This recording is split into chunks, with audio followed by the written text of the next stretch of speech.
This is required watching, where we watch the essential films from lists of cinematic influencers and look at them through the lens of learning about filmmaking and how to move forward. I'm your host, Trey Epps.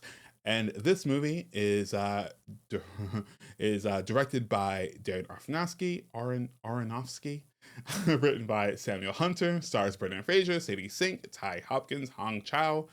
Oh, baby, this is The Whale.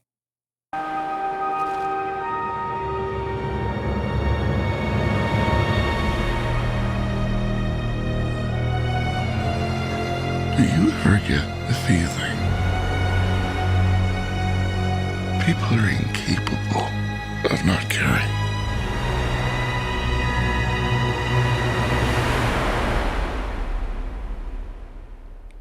People are amazing. The story follows Charlie, a morbidly obese and reclusive English professor who teaches online college writing courses. He is cared for by his nurse and only friend Liz and frequently orders pizza from delivery driver Dan.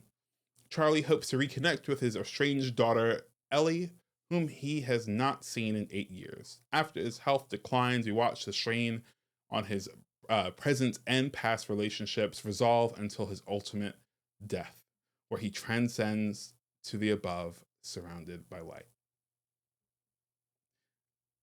I love The Whale.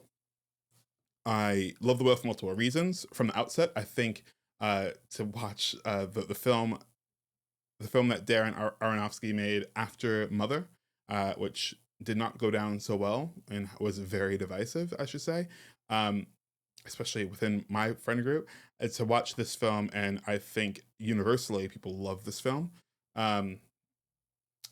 was great. I think obviously the rise of Brendan, the comeback of Brendan Fraser, as everyone puts it, is fantastic. Um, but I gotta tell you, it's truly Hong Chau's moment. I think she. If I had to think of anyone in very similar positions, it's like she's having a Jonathan Majors moment, where I feel like between this um, and the menu, she's kind of everywhere, and not really, but she is, like, as of recording this, Jonathan Majors has two movies out this weekend, and Hong Chau is in two movies that are getting Oscar buzz. So like it's incredible to see her rise. I think we need more people like it. I really um again, for, I guess, a super businessy side of it is I love to watch actors rise. I loved Brendan Fraser as a child. He was in a lot of these silly comedies, and then he moved to like these action star, and then it wasn't until I want to say Doom Patrol that he kind of made like this big return to acting. Um, which I watched Doom Patrol simply because he was in it. To be perfectly honest, because I think he was always great, and I think he's one of those actors who love what he does, and when you hear him talk about the craft, and you hear him talk about um, the business, I think he's really grounded in it, and I love, again, like kind of like Jonathan Majors, like Hong Chau. When I've watched or heard interviews with them, they really feel like they respect this craft, and I always love that over the people who are like, I'm just naturally great. Um, but I loved it. I love that this film is an adaptation of a play. I think playwrights really, again, when done well, so, not when done well, but I think there's a lot of them that are really easy to translate to screen. Again, going back to Banshees, going back to this, going back to there's another one that's based off a play as well, where it's like I feel like more frequently we're getting plays and playwrights who are writing things that are seeing really big buzz, because I like to guess that it's because um not only is it, I think it's slice of life, and I don't mean that to mean not that it's not high concept, maybe, but I think maybe what I'm after is it feels universal. We are all Charlie, restricted in one way or another, that we can't do the things that we want to do, love the people that we want to love, whatever that is. We are all that person who just feels bogged down by that, who are just trying to reconnect with maybe it's not a family member, maybe it's not that, but maybe it's reconnecting with ourselves, right? After parenthood, per se, for example, um, where we're just trying to have that conversation and have that bargaining of like, before I die, I just want to get back to this. I just want to do this. I mean, we have laws and getting a little too political here, but I feel like we have laws that are restricting people more and more. Um, at the same time, we have technology that's freeing people, right? So I think we live in that dichotomy of like we're both very trapped in certain things and freed by others, and I think it has a lot to do with. I think it also has a lot to do with like culture, right, and like where you are in the world, etc. So, anyways, I do think when it comes to plays, it has a lot to do with how specific it is, because it becomes something quite universal where I can again kind of go off on a tangent about what this could mean for any number of people. Um, but the film itself felt really, it didn't despite the the screen ratio and everything else, it didn't feel as claustrophobic, or maybe it did, and maybe because it I felt so immersed, because I felt like I knew Charlie, because it felt like I was in his world wholly, that I felt connected to these people, this very, very small cast. Some people are only in the scene for, some are only in a handful of scenes. um so it just felt great. It felt great to feel immersed in this story that felt small but yet so big. I know that doesn't make sense, but um, it does to me. It makes sense to me. um, I guess let's just talk fun facts, baby. Young Ellie in the flashback scene is played by Sadie Sink's little sister JC. Shot in 1.33 aspect ratio, giving us a confined, boxy atmosphere that mirrors the confines of Charlie's apartment. Like I said, this is Darren Aronofsky's first direction of a feature film in 5 years since Mother. Tom Ford and gosh, I can't wait to say this sentence. Tom Ford was originally attached to direct, with James Corden to star, and I'm so happy that this didn't happen. So happy. At the 2022 Venice Film Festival, Darren Aronofsky said that it took him 10 years to cast this film. Casting the main role of Charlie was a huge challenge until he saw the trailer for the Brazilian film Journey to the End of the Night, starring Brendan Fraser, where he clicked, where it clicked for the director, who would later cast Fraser as the lead. Scene stealers. Now, let me just get something right. Sadie Sink is not the best part of this film. I think she's a really great teammate in this film.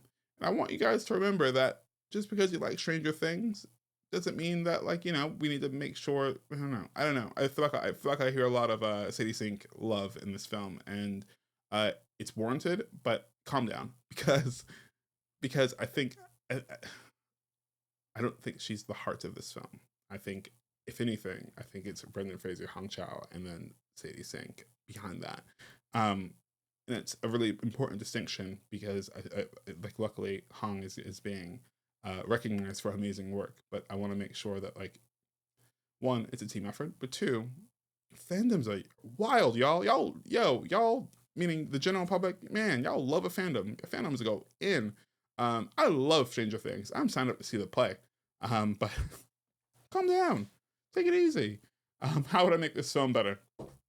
I don't know, man. I won't even play this game. I really enjoyed. I probably would have made a joke of seeing Brendan Fraser's character walk, but he did walk, and it was such a beautiful moment. Like that restraint of like not having him walk a couple of times, or having him fail to walk a couple of times, and then finally walk at the end as he's dying. Oh my gosh, the emotion is real. I really truly enjoyed it. Again, restraint, I think, is really, really important to take away from this film. Um, yeah, what is this required? I think so. I think this lives in a catalog in my mind of what we should be looking out for. I think writers should be reading other things besides scripts, perhaps plays, maybe. Um, I think that's the important thing. I truly think that's the important thing to take away from this film as a filmmaker is not only knowing how to do something that isn't a horror film in one spot. And I think actually, and honestly, in a lot of ways, this is a horror film. But one location is brilliant. I think your producers would love you for it, and investors would love you for it. But also, being able to tell a dynamic story in one place is I think important. I think maybe some of the mechanics of having him be drugged, I think is really a really fun way to have us focus on a different character without us leaving the house.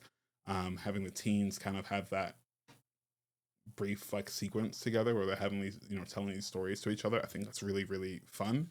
But I don't think you understand the mechanics of that until you start reading plays like that, until you start watching films like that. So continue to watch, babies. Continue to watch. That's all I got. Is this required? Heck yes. Heck yes. Let me know. Listen, I know people who did not like this film. Are you one of those people? Tell me what you didn't like about it. I know it's one of those films that have been talked about since like the summertime, but tell me if there's something that you're like, I watched it, I did not gel with it. And if you did, tell me if I'm wrong about Sadie Sink, but I feel like she is such a great actress and she needs to do more and different, and I can't wait to see what she does. I think she's fantastic. Other than that, man, thanks for listening. I hope if you enjoyed this episode, please like and subscribe or leave the comments. Let me know what we should be talking about, what we should be watching. Let me know what's on your minds. Anyways, until next week, peace. Test was done early on before we shot, and it took 6 hours to get into. That was just the test. Now, if we didn't get the makeup authentic, then I guess Darren said, we don't have a movie. So there was a lot hinging on that. Adrian Moreau did an amazing job. It's what he does. He had complete control over it, given that he used digital procedures to create the applications. So he could, down to the size and pinpointing of moles, everything. It was appropriately cumbersome, should be. The mandate was that it was a costume that would obey physics, gravity, to differentiate it from all the films that we've seen over the years that really just cut a silhouette around a more or less athletic actor. And it was often, used as some sort of pejorative joke or a one-note gag, or, this is not that. This is a person. This is a person living with obesity, and his mental health, his physical health is threatened as a result. His pursuit of authenticity is who he is as a person. And the people who come through this 2-bedroom apartment, all in search of salvation, all have an opinion about who he is by how he presents. So we had to get the makeup right. And I firmly believe that we did. How did it feel? Well, when it was going on and Darren leaned over my shoulder and he went, "For the rest of your life," is what he said to me. And I took that to mean, own it, live in this, accept it, be this guy. Dispense with whatever your notions of beauty and all of that. Put that aside and live the role. Let him be a man.